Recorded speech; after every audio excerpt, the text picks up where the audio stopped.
What's going on, y'all? It's DKB.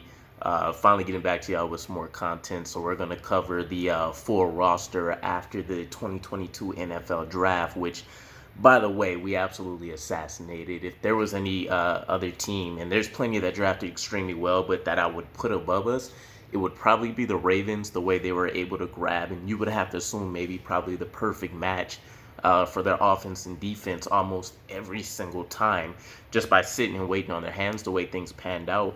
And if I remember correctly, the only player they went up to grab was Linderbaum, who I really wish would have failed to the second for us.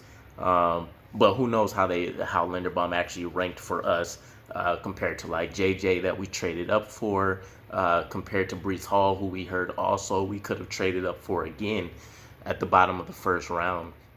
But either way, we absolutely came away phenomenally with a lot of amazing players. Huge boost to what our offense and defense should be able to do this season. So let's go ahead and dive into it.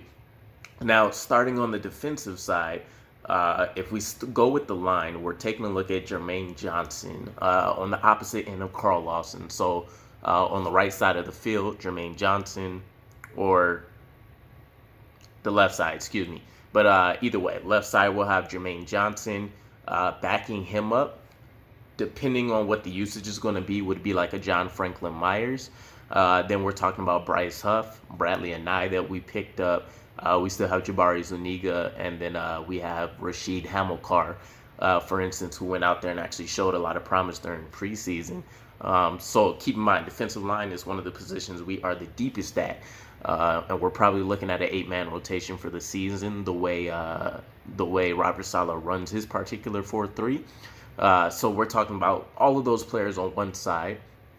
On the inside, one of the defensive tackle positions is going to be Quentin Williams. And then we're taking a look at Solomon Thomas and then Tanzel Smart essentially backing him up. Next to him is going to be Sheldon Rankins. Then we're talking about Nathan Shepard and then Jonathan Marshall. So I want to say specifically for the defensive tackle position, this is something we could still look to upgrade. It was a underrated need going into the draft that just didn't pan out for us with having to try to go and reach and find somebody. I think if Travis Jones would have stayed there for us in the third, I think is when he got picked up, we might have grabbed him, but who knows now. In any event, though, it's still a very, very solid core. It's just that we could potentially use an upgrade. Who knows if Sheldon Rankins actually bounces back this season? If he does, fantastic.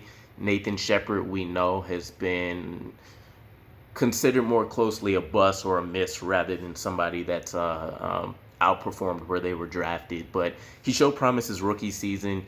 He's improved in certain spurts and bits so far, but I think the player that we would have to hope we see the most from is going to be Jonathan Marshall. He scored extremely high in the athletic testing, or the relative athletic score that I've talked about before. And if he can piece some things together this season, then he can really stand out and maybe secure a spot. And we've had very good luck with late round draft picks, undrafted free agents, things like that when it comes to the defensive line for us. So hopefully we see some promise from us. If he makes it into the rotation, then for sure we should know that we're going to see some significant playing time for him. And then on the final edge, Carl Lawson, we have Jonathan Martin that we went out and grabbed, Kyle Phillips, and then we have Jim Ward behind him. So keep in mind, we're talking about 8 players. If I had to take a guess at who I'm thinking is going to make it right now, for the starters, Carl Lawson, Sheldon Rankins, Quentin Williams, and John Franklin Myers for sure. And excuse me, I think I said Jonathan Martin, but I think we have Jacob Martin obviously backing up. Nathan Shepard will probably stay on the roster, but I think if Jonathan Marshall shows promise, then we have no problem cutting him. So I'm going to put Marshall above him. So Jacob Martin, Jonathan Marshall, Solomon Thomas, Bryce Huff, and then I think we see Bradley Anae, and I think that leaves me with one more. So maybe we see like a Rashid Hamilcar or somebody make it through this go around. It'll be interesting to see how the depth piece plays out more so than the starters, because that's the positions that are more so up for grab. But we'll see if we continue to add to it. For sure, I definitely believe I'm missing a player that we just have brought back too. The name's escaping me, but I'm pretty sure we had just Vinny Curry. Vinny Curry can definitely still be in the mold, in the mix, if he doesn't have any setbacks with his stuff. So really interesting to see how the defensive line plays out, especially since that's kind of the bread and butter or the meat and potatoes of the defense for us, the way our scheme is run. Now, the exciting part is going to be the secondary. We've completely overhauled this position, and for people that said it was unnecessary, for us to try to improve the talent just by spending high draft picks, paying out a lot of dollars, it made sense coming from the backgrounds that they run. Perfect. But I think this is why we're saying it's not the same old Jets. Joe Douglas and Robert Saleh aren't just going based off their experience at previous stops. We're actually literally seeing before our eyes. And keep in mind, this is Joe Douglas's third draft, Robert Saleh's second season he's going into. We're seeing this perfect marriage of kind of what they currently have and what can get the most bang for their buck on the roster, which the way the draft panned out, Sauce Gardner was the best performer that we could have got, arguably, unless we wanted to go the offensive line side. But you get a much bigger upgrade by placing him into the secondary and seeing who gets pushed back, rather than the same effect happening, bringing in like a Ika Mekwanu, for instance. So speaking of corners, we have our new cornerback one, and Ahmad Sauce Gardner. Super excited for him and for the team and all of us as fans as well. I really can't wait to see him get out there. It would be completely crazy to see him go through his entire rookie season and not allow a touchdown, very similar like what he's done in college so far. It's if you have that expectation, I would say definitely temper that down a lot. It's very... It's probably more likely you get hit by thunder than seeing him not allow a touchdown. But if it happens, I will absolutely take it. So we have Sauce Gardner there at 1. DJ Reed effectively becomes our cornerback 1B, if you want to call it. But at the 2, Reed is over there on the right side. Now, keep in mind, I believe when I covered him before, and Robert Saleh touched on this a bit too when he was talking about the miss when he was still in the 49ers franchise. But DJ Reed, as he's evolved and improved his skill set, he's performed statistically a lot better on the right side than the left side. So we're seeing that depending on how they play it out, I don't know if they're going to have the one follow the one, number one wide receiver on the opposite team follow our number one cornerback, or, vice versa, or if we're going to try to play matchups. So, if Sauce Gardner can, bully a slot receiver all game, that's, their only weapon, then I'm curious to see how that pans out. But as it stands now, DJ Reed should essentially man the right side at all times. Sauce Gardner will be at the left side of the field, and then backing them up on each position, we're talking about now Bryce Hall, who's been on a tremendous upswing, regardless of how you guys feel about the playmaking ability that the secondary had last year. When we're talking about pure talent, him being able to deny the ball, essentially frustrate his coverage assignment all season long, Bryce Hall is up there with the elite players in the NFL. I will argue that point all day. It's on film. He might not be able to pluck the ball out the air 100% of the time, but he's going to make sure that that ball falls on pay dirt, and I'm perfectly fine with that. So we're talking about a player that's on the upswing now, effectively being, and I'm not going to say our slot receiver, but he should technically be our number 3. But we have fresh legs in Bryce Hall that would come in and back up either one of them. We have Brandon Echols, who essentially was our only playmaker in the secondary, with more experience heading into his second season, and a lot more people that can come in and mentor him, backing up on another side. And then we have Justin Hardy. Still, keep in mind, he's definitely the special teams ace, but he's a cornerback by trade. So he's back there. I believe we have, and I can't remember his name 100%, but I think it's Zach Wildgoose. And then it's to be determined how we plan on playing Jason Pinnock. I don't think it would be smart, seeing the success he had in the situation we placed him in, to take him away from the safety position. But depending on who we pick up and how we try to satisfy that, it could make sense to put him back in the cornerback ranks. I mean, we drafted him based off his physical talents, much like we did with Brandon Echols. So I'm curious to see how that plays out as well. I think we're assuming he'll stay at safety, but that's never been confirmed anywhere yet. So either way, though, going into the slot position, that leaves us with Michael Carter II, who balled out as a rookie as well, and then Javelin Guidry, who also we paid a lot of money to go out there and be able to do what he does.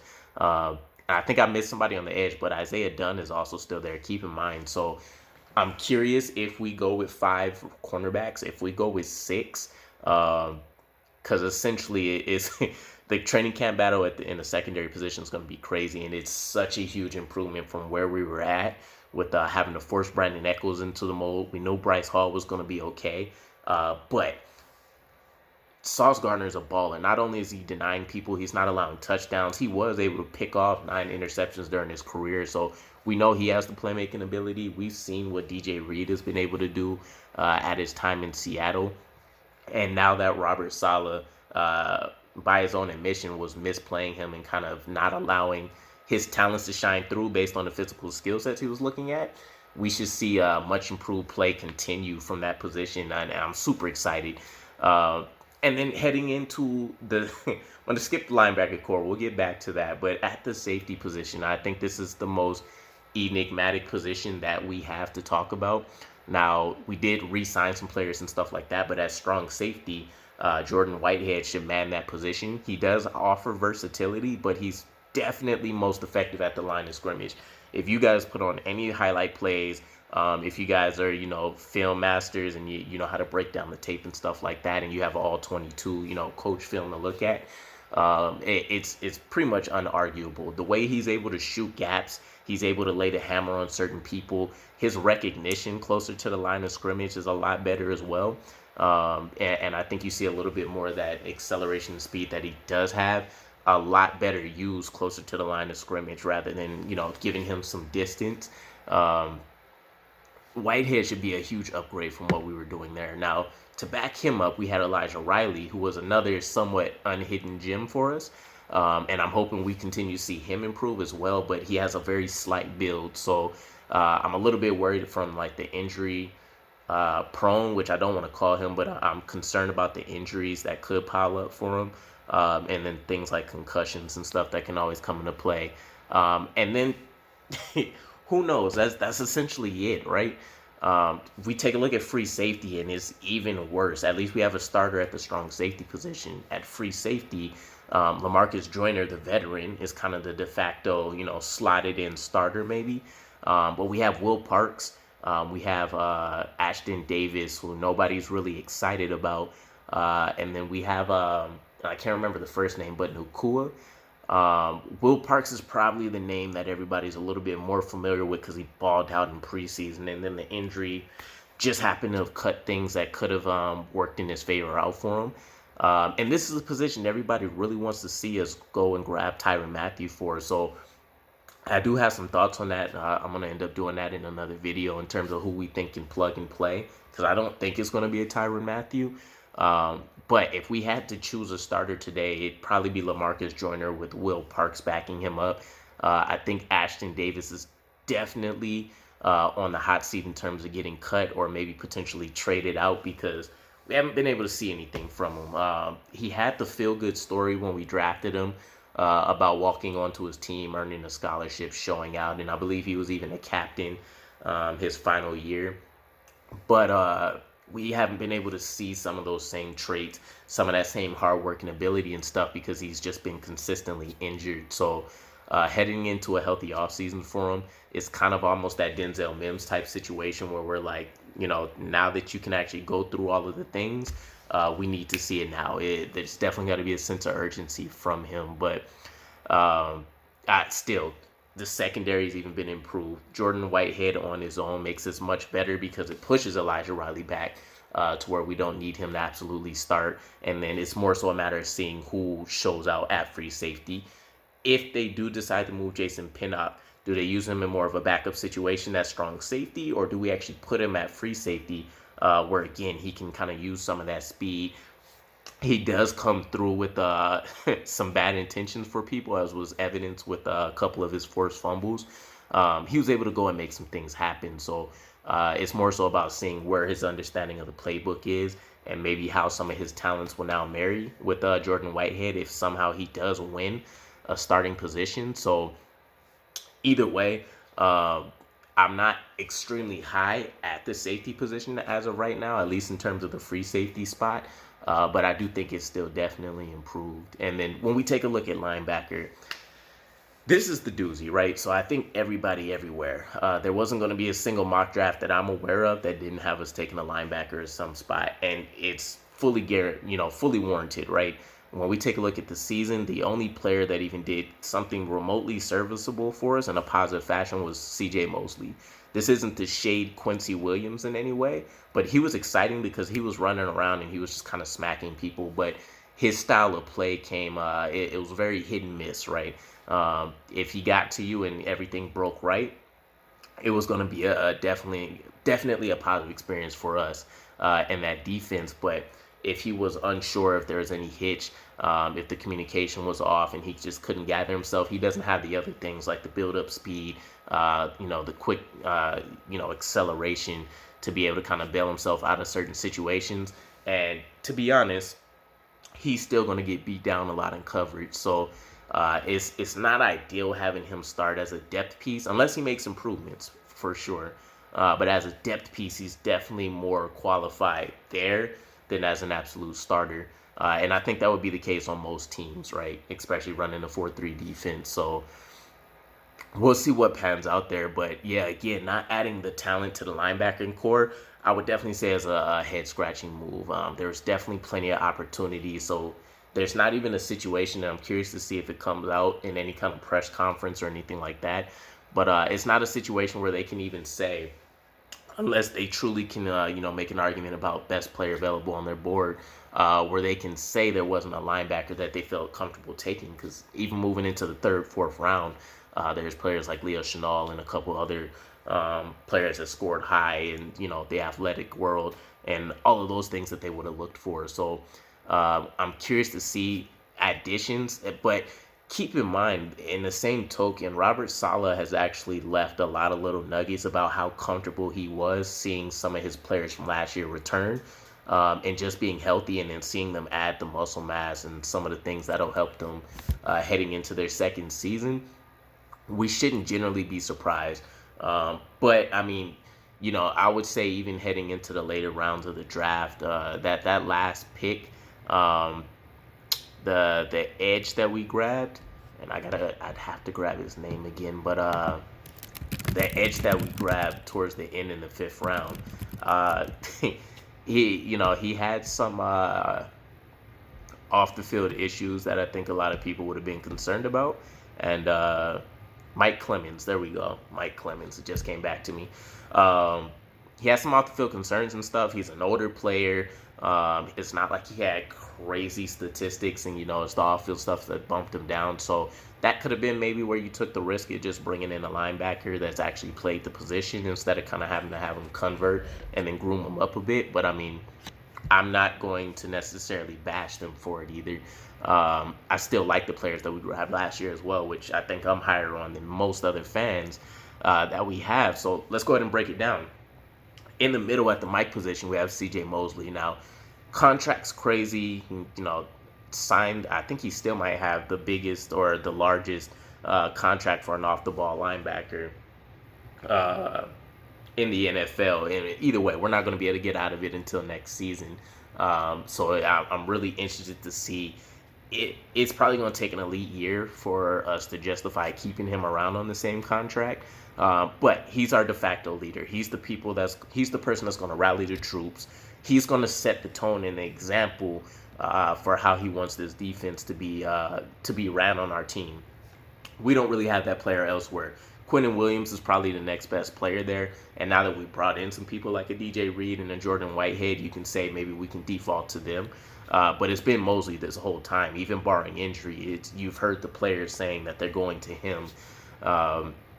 And then after that, we have Jamie and that's essentially backing him up. And keep in mind, talked about it a few times, the coaches loved him enough to allow him to be able to call the plays when he was replacing C.J. Mosley, as opposed to any of the other people that would have been on the team at the time that's already kind of had some NFL experience, among other things. So we know from a playbook perspective and maybe somewhat of his understanding of the defense at that time that the coaches were comfortable with a couple growing pains. I'm sure they would have expected, but allowing him to progress in kind of that role while C.J. Mosley got healthy again. So, the biggest knock on him was definitely that he got bullied. Same thing with Nasruddin. They just didn't really have the size to put up with what they were going to have to do with some of those linemen hitting the second level. It wasn't going to be a whole lot of penetration and stuff we're going to be able to get to them. These, again, keep in mind, when it comes to a 4-3, the linebackers automatically all essentially become coverage linebackers, and we're just kind of hoping they can make some splash plays in the run game when necessary, occasionally on blitz packages, get into the backfield and be a little disruptive. But it's more so we want to clog the passing lanes. We want to make some extraordinary hits, get the ball on the field so that we can try to scoop that up, get better field position. So it's nothing crazy that we're asking the linebacker core, which is why Robert Saleh loves to see these athletic players. So C.J. Mosley, Jamie and Sherwood behind him. On the Will side, which would be to his right, we would have Hamza Nasruddin, who actually was able to show out a little bit on special teams. We had to ease him back on some of the snaps. There were some injury concerns and stuff. But he was able to find a place to be productive on the defense, which is the best that we can ask for. And he's the player everybody was more excited about. Keep in mind, between the previous safeties, him and Sherwood, that we drafted to play linebacker, we've seen a lot of stuff he did on film in terms of his speed, his ability to play coverage well at that safety position. And because he had such a menacing mentality, and he was coming to pop you. I mean, he's a heat-seeking missile when he realizes where you're at and he can get to you. And I actually like the way he took some of his pursuit angles, although that can definitely always improve. You can say the same for most players, but definitely a few tweaks there and maybe how he was aiming to attack certain offensive players. But Nasruddin could still definitely be the star of those two duos that we picked up if he can make some things happen. Keep in mind, with his frame, he was still probably able to add on 10, 15 pounds and still be just as athletic as he is now. And I think he's playing around 220-ish, maybe. So really that 230 to 240 range is kind of what I've seen as the Robert Saleh preference. But yeah, it's all a matter of the development. I'm not as worried because we've seen the history of Robert Saleh being able to develop his line and his linebackers, his safeties, essentially everywhere on the defense, but the linebackers for sure, without having to invest significant resources. And then you can say the same thing with Olbrich over at the Falcons, although maybe to definitely a lesser extent. They've had a lot of struggles, but still, everybody on the defense is on the same page. I'm not worried at all, really. And then behind him, really the depth as well as the starters is what's a little bit concerning. C.J. Mosley is the only surefire starter. Hamza Nasruddin, we're hoping improves. Maybe Jamie and Sherwood finds a role somewhere. Quentin Williams is on the left side of Mosley, and then we have Delshon Phillips, who I actually like quite a bit. And then we have I can't remember the first name, but Jay White taking a look at the depth chart behind Hamza Nasruddin. So I got a feeling we'll strongly be looking to add another piece or two. What that ultimately it will look like in terms of that being a depth piece, maybe a starter, who knows? So I'm waiting for preseason to officially start. I would love to see some stuff on film, or at least hearing some positive things coming out of practice in terms of them head and shoulders being above where they were at their rookie season.